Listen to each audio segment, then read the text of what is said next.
Me llamo Sofía Vargas. Tengo 28 años. Hace 3 meses, mis padres me miraron directamente a los ojos y me entregaron una casa que, literalmente, se estaba cayendo a pedazos. Paredes agrietadas, suelos podridos, sin agua corriente.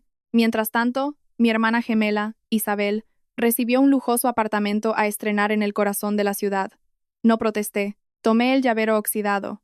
Conduje 40 minutos hacia el campo y reconstruí esa ruina con mis propias manos. Cada clavo, cada tabla, cada capa de pintura. Invertí 12.000 euros y 400 horas de mi propio sudor. Y cuando mi madre finalmente vio lo que había creado, no dijo que estuviera orgullosa. Dijo, vamos a recuperar la casa. Ahora le pertenece a tu hermana. Tienes 48 horas. Cuando Isabel llegó con las cajas de mudanza, su rostro estaba pálido. Antes de contaros lo que pasó, tomad un momento para darle a me gusta y suscribiros, pero solo si esta historia realmente os llega al corazón. Y dejad en los comentarios dónde estáis y vuestra hora local. Quiero saber desde dónde me escucháis esta noche. Ahora, dejad que os lleve a una noche de viernes en marzo, la noche en que mi padre me entregó un juego de llaves oxidadas y me dijo que estuviera agradecida. Empezó en la mesa del comedor de mis padres, la misma mesa de caoba donde se habían hecho todos los anuncios familiares importantes desde que yo tenía 6 años. Mi padre, Arturo, estaba de pie en la cabecera. Tiene 58 años, es un director de sucursal bancaria jubilado, y dirigía nuestra casa como dirigía su oficina. Nadie hablaba hasta que él terminaba. Mi madre, Carmen, estaba sentada a su lado, con los brazos cruzados y una sonrisa ensayada. Y frente a mí, Isabel, mi hermana gemela, mi doble, la niña de los ojos de mis padres. Hemos decidido daros un empujón inicial, dijo Arturo. Deslizó 2 sobres sobre la mesa, uno grueso y otro fino. Isabel abrió el suyo primero. Dentro había una llave de latón y un contrato de alquiler para un apartamento de 2 habitaciones en el barrio de Chamberí. Su valor de mercado era de unos 280.000 euros. Chilló. Literalmente, chilló. Carmen la abrazó. Y por un momento, la habitación se redujo a ellas dos, riendo y balanceándose. Yo abrí mi sobre. Una sola llave, marrón por el óxido, un trozo de papel con una dirección que no reconocí. Miré a mi padre. ¿Qué es esto? Necesita algunos arreglos, dijo, pero a ti se te dan bien las manos. Y eso fue todo. Eso fue todo lo que me dio. Ni un abrazo, ni una explicación, solo un cumplido de que se me daban bien las manos. Miré a mi madre, ella no me devolvió la mirada. Seguía abrazando a Isabel. E Isabel, la gemela que compartió útero conmigo, ladeó la cabeza y dijo, bueno, al menos te ha tocado algo, Sophie. Lo dijo en voz baja, como si fuera un consuelo, pero la comisura de su boca se contrajo. Y yo conocía esa contracción. No era simpatía, era satisfacción. Doblé el papel y me lo guardé en el bolsillo. No dije ni una palabra. Debería haberlo hecho, pero no lo hice. No lo sabía entonces. Pero Arturo había elegido deliberadamente la peor propiedad del antiguo registro de tierras de mi abuela. Había pasado por alto 4 opciones decentes para encontrar la que tenía más probabilidades de arruinarme. El sábado por la mañana, conduje 40 minutos hacia el oeste por la NBI, pasando centros comerciales, pasando la última gasolinera, hasta un tramo de carretera, donde las casas se espaciaban y los árboles se apretaban. La dirección me llevó por un camino de grava, y cuando la vi, paré el coche y me quedé allí sentada.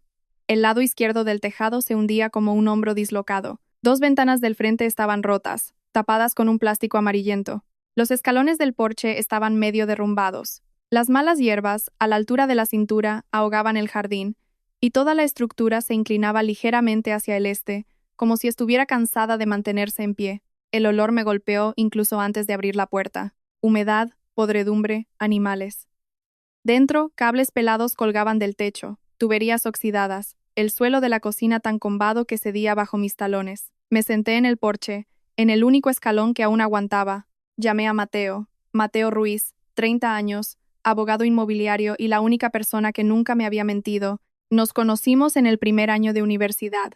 Es el tipo de amigo que aparece a las 2 de la mañana sin hacer preguntas. ¿Cómo de malo es? Preguntó. Tejado hundido, cables pelados, sin agua corriente. Se quedó en silencio un momento. ¿Quieres que mire las escrituras? Todavía no. Mi voz tembló y lo odié. Solo necesito un minuto. Me dio un minuto. Me dio 5. Colgué y me quedé mirando la casa. Y pensé en mi abuela, Dolores. Cuando yo tenía 9 años, me enseñó a construir una estantería en su garaje. Puso mis manos sobre la madera y dijo, tus manos saben cosas que tu mente aún no ha descubierto. Esa llamada a Mateo Aunque no lo sabía entonces, acabaría salvándolo todo. Esa noche, me senté en mi furgoneta con un cuaderno y una calculadora. Tejado, 8.000 euros. Suelos, 5.000. Fontanería, 6.000. Electricidad, 7.000. Pintura, pladur, iluminación, otros 9.000. Total estimado, 35.000 euros. Mi cuenta de ahorros tenía 12.411 euros. Cerré el cuaderno, lo volví a abrir y empecé a tachar cosas. ¿Qué podía hacer yo misma? ¿Suelos? Sí. ¿Pladur? Sí. ¿Pintar? Por supuesto. Armarios, molduras, muebles a medida. Ese era mi trabajo, literalmente. Soy carpintera, restauradora de muebles. Llevo trabajando la madera desde los 16 años y soy buena en ello. Pero mi familia nunca lo vio como una carrera. Para ellos, yo era la gemela que lijaba sillas en un pequeño taller polvoriento, mientras Isabel se ponía trajes de chaqueta. El lunes, Isabel llamó. Su voz tenía ese tono dulzón que usaba justo antes de decir algo cruel. Oh, cariño, ¿de verdad vas a vivir ahí? Es mío. Me las arreglaré. Podrías venderlo, alquilar un pisito en algún sitio. He dicho que me las arreglaré. Hubo una pausa. Bueno, Sophie, buena suerte. Esa tarde, Carmen me envió un mensaje. No malgastes tus ahorros, Sofía. Tu padre sabe lo que hace. No respondí. Fui a la ferretería y compré 100 kilos de madera. La primera semana arranqué el suelo podrido de la cocina. Llevé los escombros en carretillas a un contenedor alquilado. Una vecina, Pilar, de 65 años, con gafas de leer y aspecto serio, se apoyó en su valla y observó. Mucho trabajo, dijo. Sí. Me trajo una jarra de limonada helada sin que se la pidiera. Luego dijo algo que se me quedó grabado. Esta tierra pertenecía a Dolores Pérez. ¿Mi abuela? La miré fijamente. Sí, pero ¿cómo lo sabe? Pilar se encogió de hombros. Llevo 30 años aquí, niña. Sé quién es dueño de qué. Me guardé esa información. No la entendí del todo, pero me la guardé. 6 semanas después, mis ahorros se habían agotado. No es que estuvieran bajos, es que se habían ido. Cada céntimo que tenía estaba ahora en esta casa. Suelos nuevos, pladur nuevo, un tejado parcheado que no goteaba cuando llovía. La cocina tenía armarios que yo misma había diseñado y construido. Roble blanco, con uniones de mortaja y espiga. La pared del salón que se estaba desconchando ahora era lisa, pintada de un blanco cálido, y si apoyabas la mano, era sólida. Pero la electricidad era el problema. La instalación era del tipo antiguo, de los años 60. Reemplacé las secciones a las que podía llegar, pero el cuadro eléctrico necesitaba un electricista certificado. Eso eran entre 3.000 y 5.000 euros que no tenía, así que hice un puente temporal. Era seguro por ahora. A simple vista, parecía correcto, pero no era una solución a largo plazo. Lo anoté en mi cuaderno de proyecto, subrayado 2 veces. Prioridad, electricidad. Conseguir electricista certificado lo antes posible. Acepté trabajos extra por las noches. Tablas de cortar por encargo.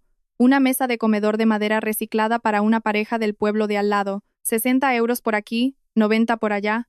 No era suficiente para vivir, pero mantenía las luces encendidas. Entonces apareció Arturo. Sin llamar, sin avisar. Simplemente apareció en mi puerta un martes por la tarde, con las manos en los bolsillos, mirando a su alrededor como un casero inspeccionando un alquiler. Entró en el salón, pasó un dedo por la repisa de la chimenea que yo había restaurado del marco original. Abrió la puerta de un armario, la dejó cerrarse, no dijo nada, nada durante un minuto entero, y luego, no está mal. Esperé a que dijera algo más, pero no lo hizo. Sentí un nudo en el estómago. ¿Qué significaba eso? Me miró fijamente, con el rostro inexpresivo. He dicho lo que tenía que decir. Se fue. Lo vi marcharse en el coche, y noté algo que desearía no haber notado. La forma en que miraba la casa no era con orgullo, era con valoración. 2 días después, pasé por el apartamento de Isabel para recoger un taladro que le había prestado hacía meses. Dijo que estaba ocupada, que no podía abrir, que lo dejara en el felpudo. Ya lo cogería. Pero yo ya estaba en el pasillo y vi lo que había apilado fuera de su puerta. 11 paquetes de Amazon, y no de los pequeños. Cajas de zapatos, bolsas de ropa, una televisión de pantalla plana aún en su embalaje de poliestireno. Los paquetes eran tan altos que bloqueaban su felpudo de bienvenida. Volví a llamar. Isa, solo necesito el taladro. ¿Te he dicho que estoy ocupada, Sofía? Su voz sonaba débil, tensa. Retrocedí, y por el hueco bajo la puerta, pude ver el parpadeo de las luces del salón. Estaba viendo la tele a las 2 de la tarde de un día laborable. Entonces oí sonar su teléfono dentro. Lo cogió y su voz bajó a ese susurro que la gente usa cuando no quiere que las paredes oigan. Mamá, solo necesito un poco más de tiempo. La compañía de la tarjeta de crédito no para de llamar. Una pausa. No, no se lo he dicho a papá. Por favor, no se lo digas. Luego la voz de mi madre, lo suficientemente alta como para oírla por el teléfono. Lo arreglaremos, cariño. No le digas nada a tu padre. Me quedé en el pasillo unos 10 segundos. Luego me fui en silencio. No le dije nada a nadie. No era asunto mío. Eso me dije a mí misma. Pero mientras estaba sentada en mi furgoneta, un recuerdo me vino a la mente. Tenía 16 años. Pillé a Isabel cogiendo dinero del bolso de la abuela Dolores en la cocina. Un billete de 20, uno de 50. Dolores estaba echando la siesta en la habitación de al lado. Esa noche, se lo conté a Arturo. Él se volvió contra mí. No contra ella. Contra mí. Me dijo que dejara de inventar historias sobre mi hermana. Aprendí una lección esa noche. En esta familia, la verdad solo importa si viene de la hija correcta. Empecé a preguntarme, ¿cuánto debía realmente Isabel? ¿Y qué pasaría cuando Arturo se enterara? 10 semanas después de empezar, la casa era casi irreconocible. Suelos nuevos, paredes nuevas, una cocina que parecía sacada de una revista de diseño porque yo había construido cada centímetro. Publiqué algunas fotos en Instagram antes y después, mis manos sobre la madera, el amanecer a través de las ventanas nuevas. Los comentarios llegaron a raudales de amigos, antiguos compañeros de clase, desconocidos. Increíble. ¿Lo hiciste tú misma? Esto es un sueño.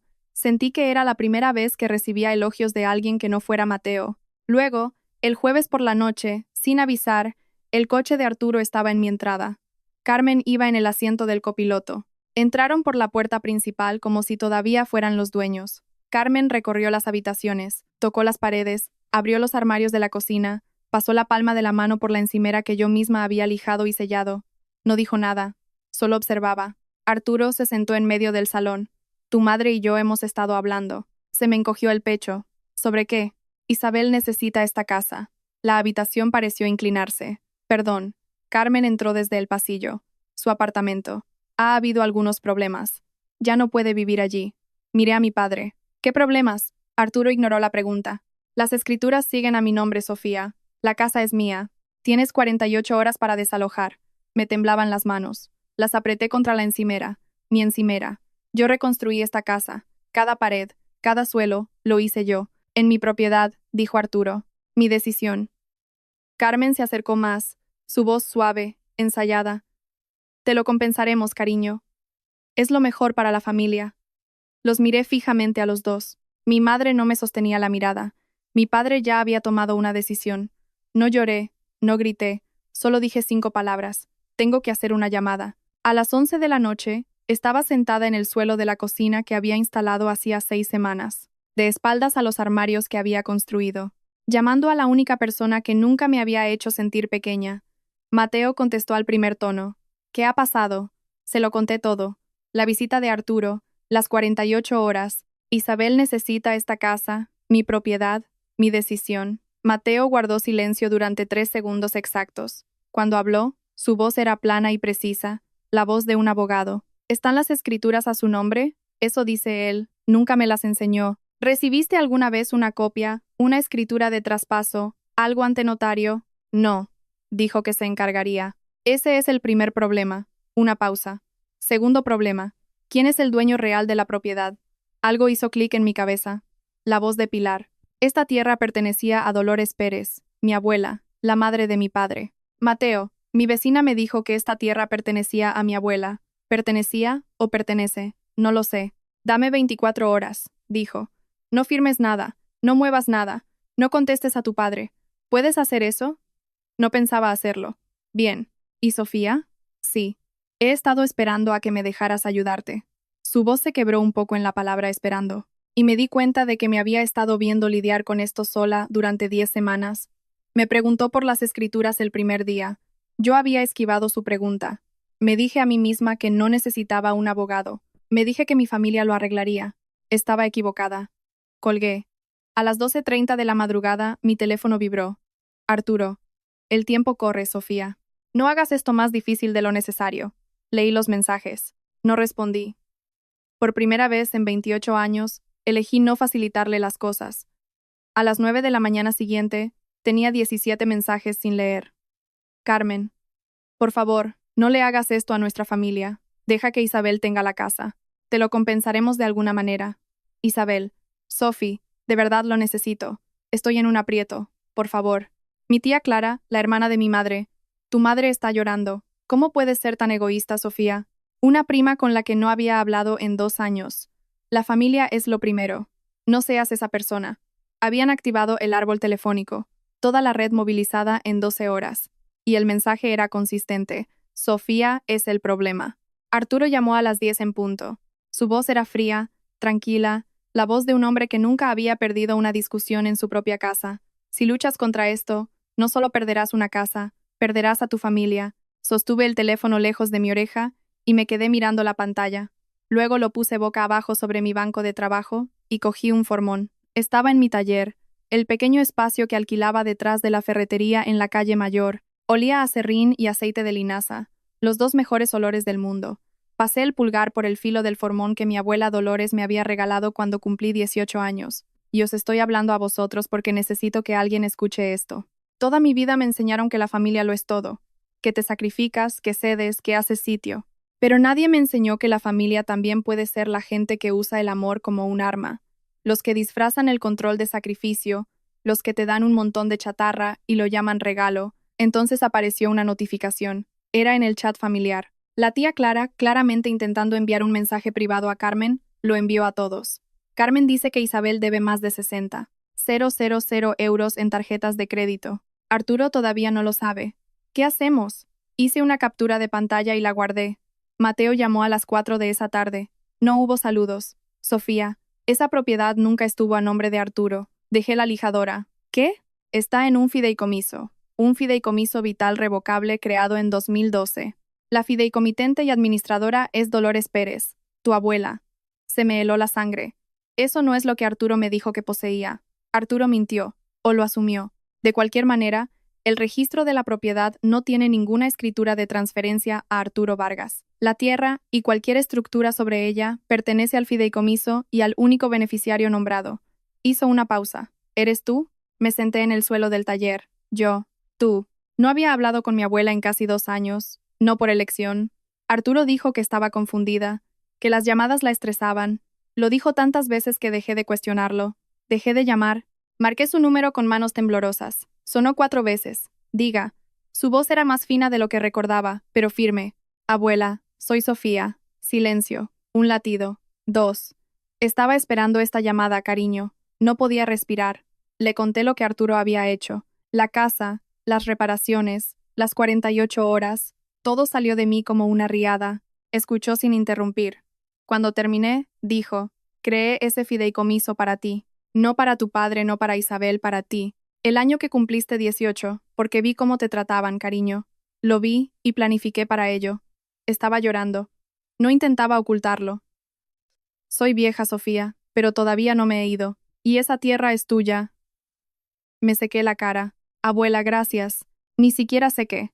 Hay algo más que necesito decirte, dijo, pero no por teléfono. Voy a ir a verte.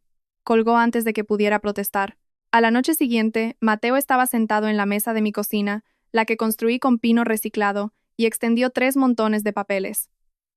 Montón 1. El documento del fideicomiso. Dolores Pérez creó un fideicomiso vital revocable en 2012, nombrándose a sí misma administradora y a mí única beneficiaria. El fideicomiso posee la propiedad en esta dirección, la tierra y cualquier estructura sobre ella. Estaba notariado, registrado en la provincia, y era totalmente legal. Montón 2.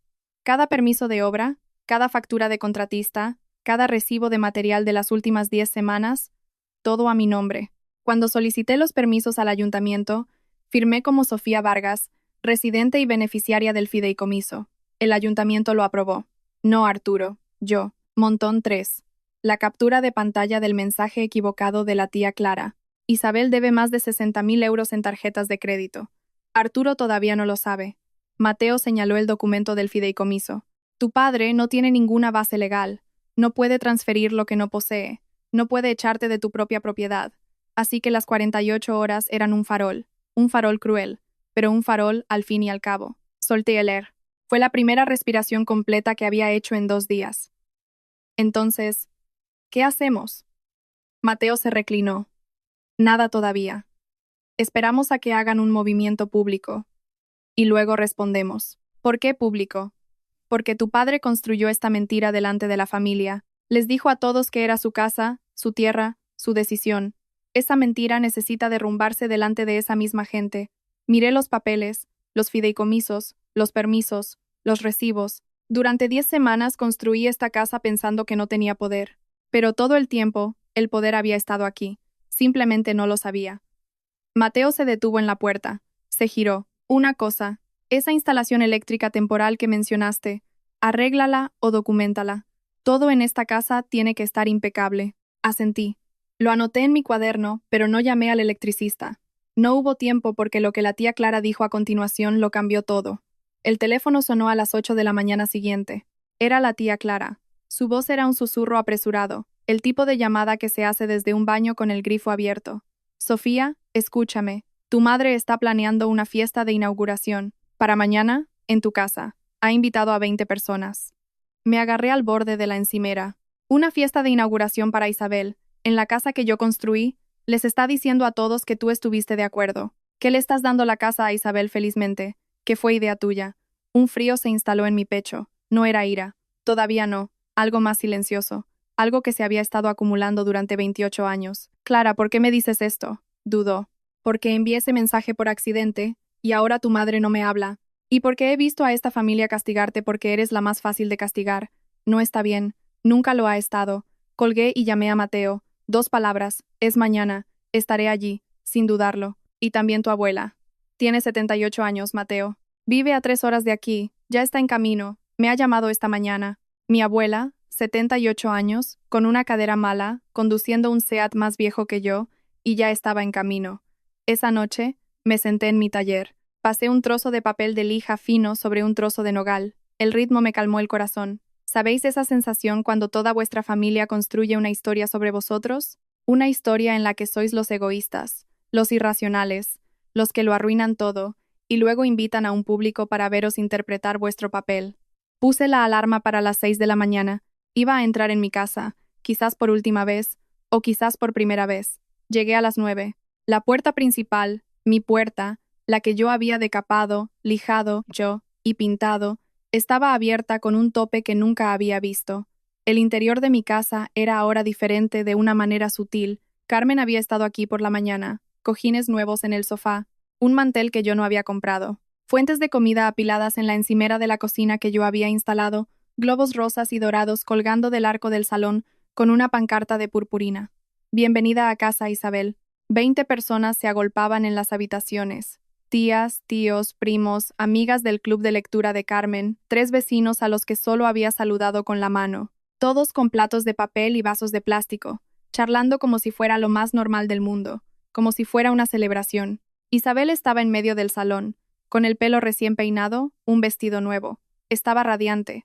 Arturo tenía una mano en su hombro, la pose del padre orgulloso, con el pecho hinchado. Me vio en la puerta. Su voz resonó en la habitación. Sofía. Ha venido a felicitar a su hermana. Eso es lo que hace la familia. Todas las cabezas se giraron, 20 sonrisas apuntando hacia mí. Las sentí como lámparas de calor. Carmen apareció a mi lado con una limonada. Lo siento por esto, cariño. Ha sido duro para todos. Mi tía Margarita, la hermana de Arturo, me dio una palmadita en el brazo. Qué generoso por tu parte, Sofía, darle a tu hermana esta casa tan bonita. La miré. Yo no le he dado nada a nadie. Las palmaditas cesaron. Margarita parpadeó. La voz de Arturo bajó. Un tono bajo. Una advertencia. Sofía, aquí no. Isabel se acercó, con la voz aterciopelada. Sofía, ya hemos hablado de esto. Es lo mejor. Miré alrededor de la habitación. 20 pares de ojos. Ni una sola persona que supiera la verdad. Y todos me miraban como si yo fuera la villana. Por la ventana, vi a Pilar. Estaba en su porche, mirando a través del cristal, negando lentamente con la cabeza. Sucedió en la cocina. Mi cocina. Isabel me siguió, y en el momento en que estuvimos fuera del alcance del oído, la máscara se cayó. Deberías agradecérmelo, de verdad. ¿Me diré? ¿Agradecerte qué? Por darte una razón para hacer algo con tu vida por fin. Se apoyó en la isla de la cocina, la que yo había construido con roble blanco y herrajes de latón, y se examinó las uñas. Si no fuera por mí, todavía estarías lijando sillas en ese triste tallercito tuyo. Apreté la mandíbula. Yo construí esta cocina, Isabel, estos armarios, esta isla, y ahora son míos, dijo como si estuviera leyendo el tiempo. Así es como funcionan las cosas en esta familia. Pensé que ya lo habías entendido. Abrió un armario. Dentro, la vajilla de Carmen, los boles de Carmen, ya desempaquetados, ya en casa.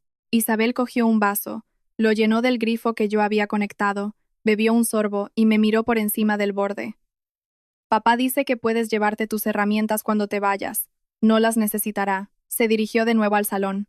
Oí la voz de Arturo por encima del ruido. Un momento de atención, por favor. La seguí. Arturo estaba junto a la chimenea, el marco que yo había restaurado de la madera original de 1967, levantando una copa. Por la familia, dijo, y por la nueva y hermosa casa de Isabel. 20 copas se levantaron, 20 voces repitieron. Por Isabel.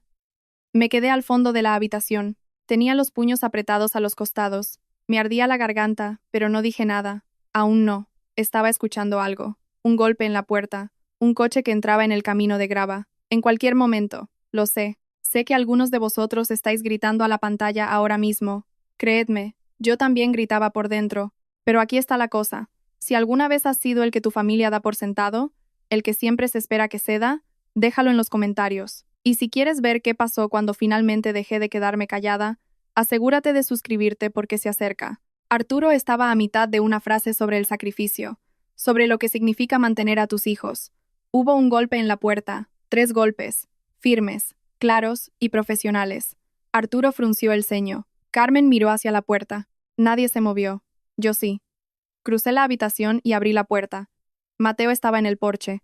Traje gris, maletín de cuero. Su rostro estaba tranquilo, pero pude ver la tensión en su postura, preparado.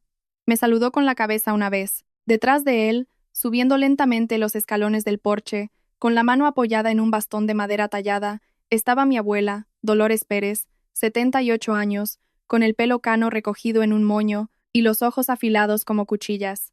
La voz de Arturo sonó detrás de mí. ¿Quién te ha invitado? Mateo entró. Nadie. Soy el asesor legal de la señora Vargas. No necesita un abogado, dijo Arturo. Esto es un asunto familiar. Con el debido respeto, señor Vargas. Mateo puso su maletín sobre la mesa del comedor. El traspaso de una propiedad es un asunto legal. La habitación se quedó en silencio. 20 personas con platos y vasos, congeladas a mitad de gesto. La sonrisa de Isabel se desvaneció. Entonces entró Dolores. La cogí del brazo. Me dio una palmadita en la mano sin mirarme. Sus ojos estaban fijos en Arturo. Recorrió lentamente la habitación, los globos, la pancarta, la comida en la encimera que Sofía había construido. Leyó las letras brillantes. Bienvenida a casa, Isabel. Se volvió hacia Arturo. La habitación contuvo la respiración. Dijo una sola frase, en voz baja, clara. El tipo de frase que cae como un martillo. Arturo, ¿de quién crees que es esta tierra? Arturo abrió la boca. No salió ningún sonido. Dolores apartó una silla, se sentó y cruzó las manos sobre la mesa. Siéntate, hijo. Vas a querer estar sentado para esto. Mateo abrió su maletín. El clic de los cierres fue el sonido más fuerte de la habitación. Sacó un documento, nuevo, encuadernado, con el sello del notario. Lo puso sobre la mesa para que todos pudieran ver el sello de la provincia. Si me lo permitís, su voz no era alta. No necesitaba hacerlo. Esta propiedad, la tierra y todas las estructuras sobre ella, se mantienen en un fideicomiso vital revocable establecido por Dolores Pérez en 2012. La única beneficiaria es Sofía Vargas. Arturo dio un paso adelante. Eso es imposible. Mi madre me dio. Yo no te di nada, Arturo. La voz de Dolores cortó la habitación. No levantó la voz. No tuvo que hacerlo. Te dejé usar la dirección para el correo. Te dejé creer lo que querías, pero nunca transferí la escritura. Nunca fue tuya. Mateo continuó. Señor Vargas, usted no tiene título de propiedad, ni autoridad legal para transferir esta propiedad a nadie. Además, cada permiso de obra, cada factura de contratista, cada recibo de material para las renovaciones realizadas en las últimas 10 semanas está archivado a nombre de Sofía Vargas. Ella es la propietaria legal de todas las mejoras. El registro de la propiedad puede verificar cada página. Carmen, con la voz temblorosa. Mamá, ¿cómo pudiste hacernos esto? Dolores miró a su nuera, con los ojos firmes, sin parpadear. Hice esto por Sofía porque vosotros dos no lo haríais. Empezaron los murmullos. Las 20 personas que habían llegado a una fiesta de inauguración se dieron cuenta de que habían sido invitadas a una mentira. La tía Margarita se volvió hacia Arturo. Arturo, nos dijiste que esta era tu casa. Arturo no dijo nada. Su rostro tenía el color pálido de la carne cruda. Luego Dolores habló en voz baja a nadie y a todos. Creé este fideicomiso el año en que Sofía cumplió 18. Porque vi cómo la tratabas, Arturo. Lo vi y planifiqué con antelación. Por un segundo, nadie respiró. Entonces Isabel dio un paso adelante.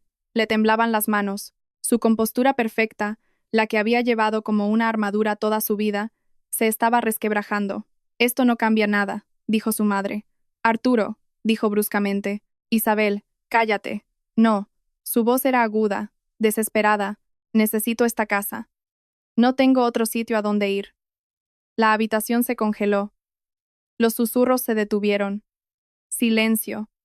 El tipo de silencio que se traga el sonido. Arturo se volvió lentamente hacia ella. ¿Qué quieres decir con que no tienes otro sitio? Los ojos de Isabel se llenaron de lágrimas. Su boca se movió antes que su cerebro. El apartamento. Lo perdí. No podía seguir pagándolo. Arturo la miró fijamente, luego a Carmen, su mujer, que apretaba un paño de cocina contra su pecho como si fuera un salvavidas. Perdiste el apartamento, dijo Arturo. El apartamento que te di hace 3 meses. La barbilla de Carmen se hundió. Arturo, iba a decírtelo. Lo sabes. La habitación se rompió. 20 personas vieron cómo el rostro de Arturo pasaba del shock a la traición y a la furia. Isabel lloraba. Lágrimas de verdad. Rímel corriendo. Carmen también lloraba, intentando coger el brazo de Arturo, pero él lo apartó como si estuviera en llamas. La tía Clara miraba al suelo. La tía Margarita cogió su bolso. Creo que deberíamos irnos, dijo en voz baja. La gente empezó a moverse. Abrigos, llaves, adioses susurrados. Nadie miraba a Arturo. Nadie miraba a Isabel. Me miraban a mí. Miradas rápidas, inciertas. Luego se iban. Yo estaba en la esquina de la habitación, la mano de mi abuela en la mía. No me moví. No dije nada. Arturo se volvió hacia mí. Su voz sonaba como cristales rotos. Tú planeaste esto. Lo miré a los ojos. No, papá. Tú lo planeaste. Yo solo aparecí. La casa se vació. Platos de papel en la encimera. Una tortilla a medio comer. Un globo flotaba por el suelo y se detenía contra una pared. Arturo y Carmen estaban sentados en el sofá. Mi sofá, retapizado de un armazón de segunda mano. Isabel estaba fuera en algún sitio. Podía oírla llorar en su coche a través de la ventana abierta. Mateo se acercó. Le tendió un sobre blanco. Señor Vargas, esta es una orden formal de cese y desistimiento. Ya no tiene permiso para estar en esta propiedad sin el consentimiento por escrito de Sofía. Cualquier intento de reclamar la propiedad, cambiar las cerraduras o contactar a la señora Vargas con amenazas relacionadas con esta propiedad será documentado y remitido a la fiscalía. Arturo miró el sobre. No lo cogió. Mateo lo dejó en la mesa de centro. Todo está documentado. El fideicomiso, los permisos, los recibos, la ley es clara. Carmen se volvió hacia mí. Tenía los ojos hinchados. Sofía, por favor, ¿qué? Mamá, por favor, ríndete. Por favor, séla fácil una vez más. Por favor, cede para que no tengas que enfrentarte al desastre que has creado. No dije nada de eso. Dije, mamá, te quiero, pero querer a alguien no significa dejar que te quiten todo. El rostro de Carmen se derrumbó. Arturo se levantó. No me miró a mí, ni a Mateo, ni a su propia madre. Dolores, todavía sentada, todavía con su bastón, habló por última vez. Podrías haber estado orgulloso de ella, Arturo. No te habría costado nada. Salió por la puerta principal sin decir una palabra. Carmen lo siguió. Un motor arrancó, el crujido de la grava. Luego silencio. Mateo me puso una mano en el hombro. ¿Estás bien? Miré alrededor de la habitación. La pancarta torcida, un vaso de limonada sudando sobre la repisa de la chimenea que yo había arreglado. No todavía, dije, pero lo estaré. Esa noche, cambié la cerradura de la puerta principal. Lo hice yo misma. 4 tornillos, un cilindro nuevo, una manilla de latón que había estado guardando para el momento adecuado. Mis manos estaban firmes. Mi respiración era constante. Solo era una cerradura, pero se sentía como trazar una línea en cemento. Pilar se acercó con una maceta de geranios. La dejó en la barandilla del porche y me miró por encima de sus gafas de leer. Siempre supe que esta casa era tuya, niña. Tus abuelos la construyeron juntos en el 67. Yo tenía 17 años. Los vi acarrear las vigas. Cogí la maceta y dejé que eso calara. 1967. Las manos de mis abuelos en este mismo armazón. Mi abuela lo había conservado durante décadas. Y ahora mis manos estaban terminando lo que ellos empezaron.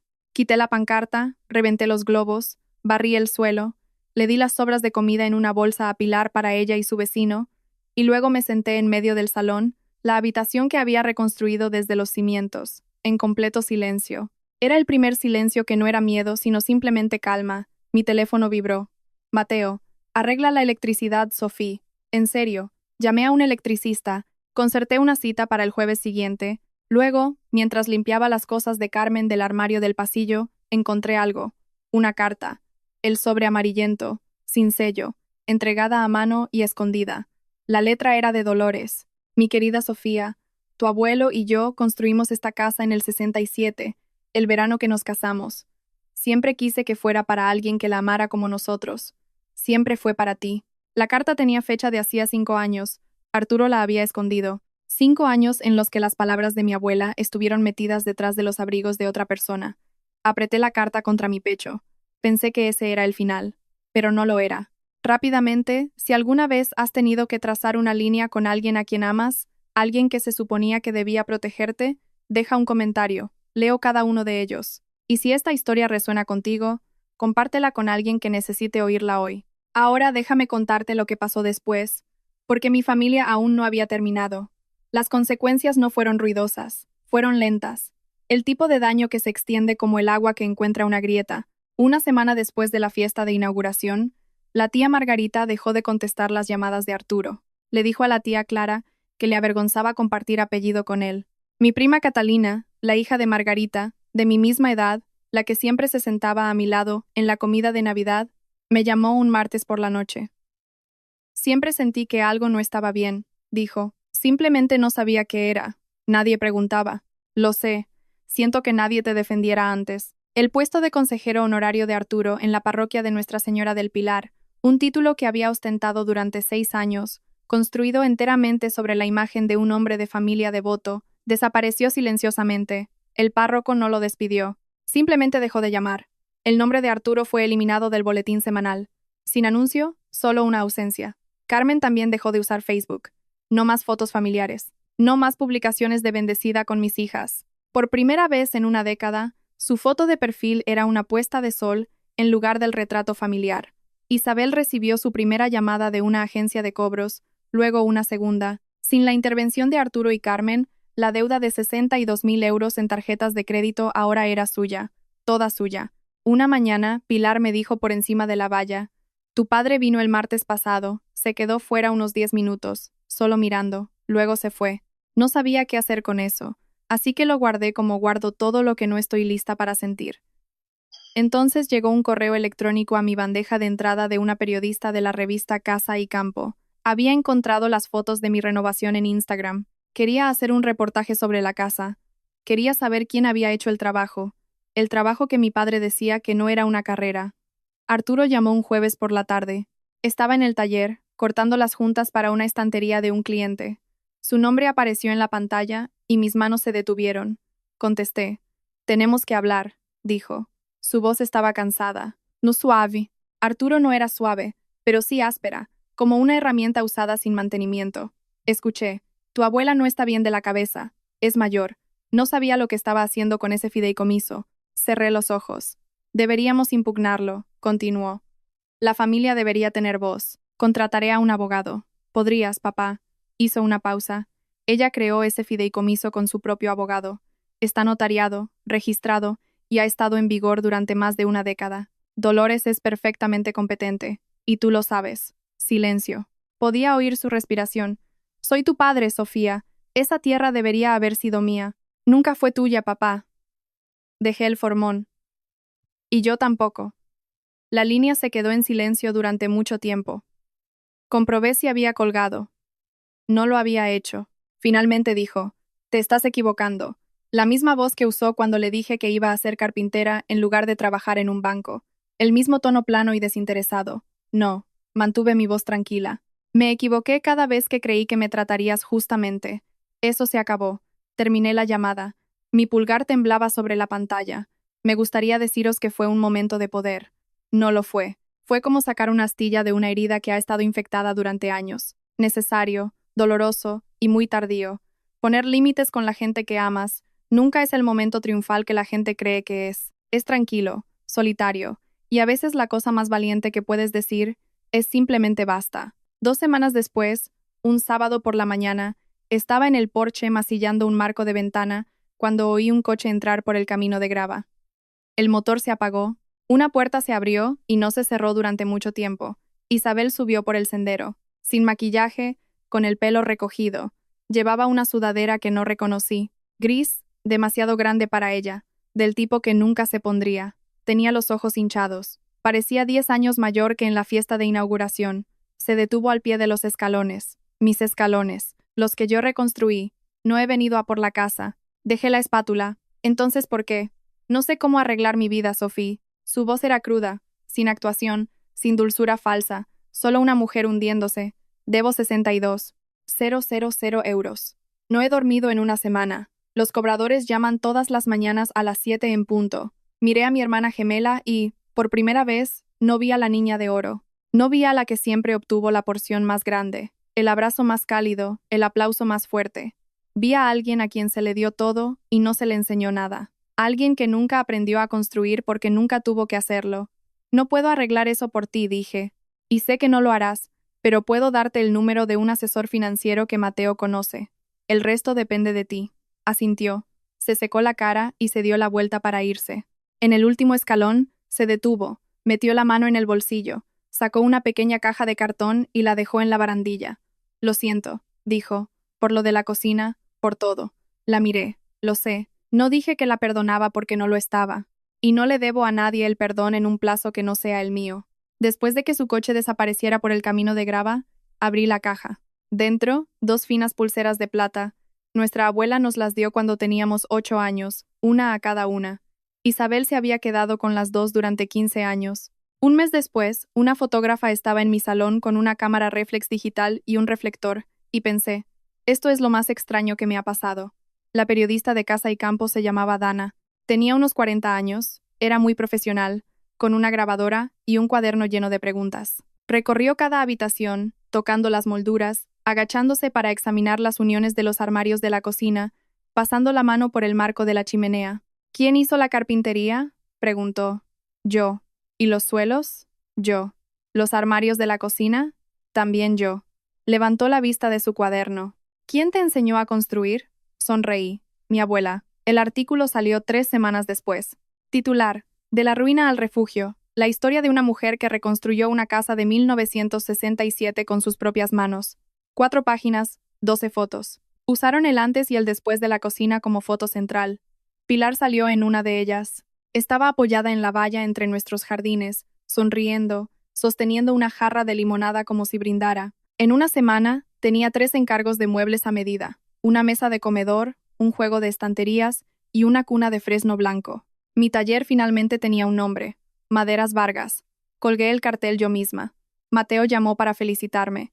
El fideicomiso está blindado. El seguro de título de propiedad está hecho. Nadie puede tocarlo. Gracias, Mateo, por todo. Para eso están los amigos. Una pausa. Ahora, por favor, dime que llamaste a un electricista. Me reí. Una risa de verdad. Hecho. El jueves pasado. Cuadro nuevo. Cableado nuevo. Pasó la inspección. Gracias a Dios. Ese fin de semana, recibí un correo electrónico del Centro Cívico del pueblo. Querían saber si podía dar una clase de carpintería para mujeres. Dije que sí. Se llenó en 3 días. Dolores vino a quedarse una semana en mayo. Llegó en su SEAT con una bandeja de caléndulas, un saco de tierra para macetas y un álbum de fotos que nunca había visto. Plantamos las flores en el jardín delantero, una al lado de la otra, de rodillas en la tierra, de la misma manera que me enseñó a lijar. Lenta, cuidadosamente con toda la mano. Me dijo que aquí era donde ella y mi abuelo plantaron su primer jardín el verano de 1967. Caléndulas y geranios, las mismas flores. ¿A tu abuelo le habría encantado lo que has hecho con la cocina?, dijo, apisonando la tierra alrededor de una plántula. Le dije, encontré tu carta, la que papá escondió. No levantó la vista. Escribí 3. Escondió las 3. Pero ahora estás aquí, cariño. Eso es lo que importa. 3 cartas, 3 intentos de llegar a mí. 3 veces que Arturo se interpuso, y decidió que yo no merecía el correo de la mujer que más me quería. Nos sentamos en el porche mientras se ponía el sol.